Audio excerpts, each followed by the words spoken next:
speaking left wing. The Honourable Peter Dunn. I'm happy to put Mr Nash out of his excitement over the status of the company tax rate. Legislated for in Part 1 of this bill is a company tax rate of 28 cents in the dollar. The government has no intention of changing that. It's not on our forecast, it's not on our horizon. The reference that the member makes, if I recall it correctly, actually relates to provisions in confidence and supply agreements written at the time of after the 2008 election, and a commitment really about the alignment of rates. We've achieved 2/3 of that in terms of the trust and the personal rates being aligned. The outlier is the company rate. Now, any alignment will be downwards, not upwards. Let me assure the member of that point. Well, I'm simply responding. The member asked a question. I'm giving him a response which is accurate in the circumstances. Mr. Chairman, I've listened to some of the discussion this morning about the ongoing argument about high tax versus low tax. And I want to say this to the committee. Frankly, our international competitiveness is important, and it is a reality that a small, isolated trading nation has to deal with every day of the week, every week of the year. And therefore, our tax rates, however they are structured, cannot afford to be too far out of line with those of major competitors. Having said that, I'm not particularly interested in international league tables, because really we've got to do what we see as best for our own interests in this country. But the reality, if you turn it on its head, the reality is this. If you have a high tax rate system, such as Mr Nash seemed to be advocating, going back to a top tax rate of 39 cents in the dollar, at a time when there's already an argument that people feel that the grass is greener on the other side of the Tasman, all you're going to do is fuel that fire.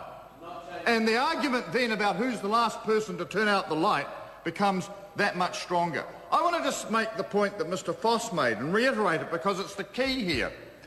The opposition argument about the unfair incidence of taxes might have a sliver of merit were it not for the reality that as a result of the changes we made last year in reducing particularly the bottom two rates, we now have a situation where nearly 3/4 of all taxpayers face a marginal tax rate of no more than 17.5 cents in the dollar.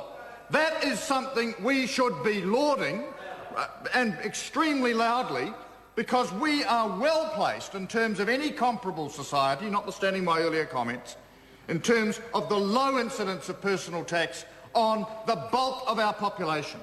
Now, the opposition seems fixated not on that, which I would have thought, given their concern, they would be out there championing, because it's the constituency they claim to represent. What they seem to be fixated on is not the 17.5, but the fact that a few people, and Mr Nash made this point, they are a few people, have a tax rate of just 33 cents in the dollar on their income. The reality is, if you actually look at where New Zealand's tax revenue comes from, it falls unevenly on those people at the top. We don't have the wealthy middle class that the United States has, for instance. We have a very long, slow progression to a comparatively small group of people at the top of the income scale. And if you listen to the opposition argument, it seems to be well, I'm not sure they're actually talking about tax cuts for people down the scale. It's certainly that the people at the top, for some sort of ideological reason and no other, as far as I can see, should pay more and should always be charged more. What we're saying here is that the tax rates that are in this bill are in balance to the country's requirements. It's important and great that we have a marginal rate of 17.5 cents for 3/4 of our population.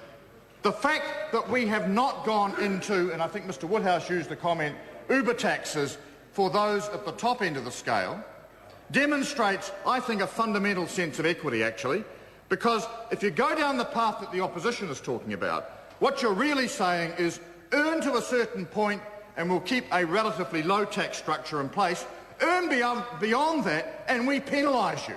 It's not about celebrating achievement, it's about penalising success. And that is the fundamental divide. And that's what Part 1 puts in place a tax regime that is fair, that is equitable and that will last. I call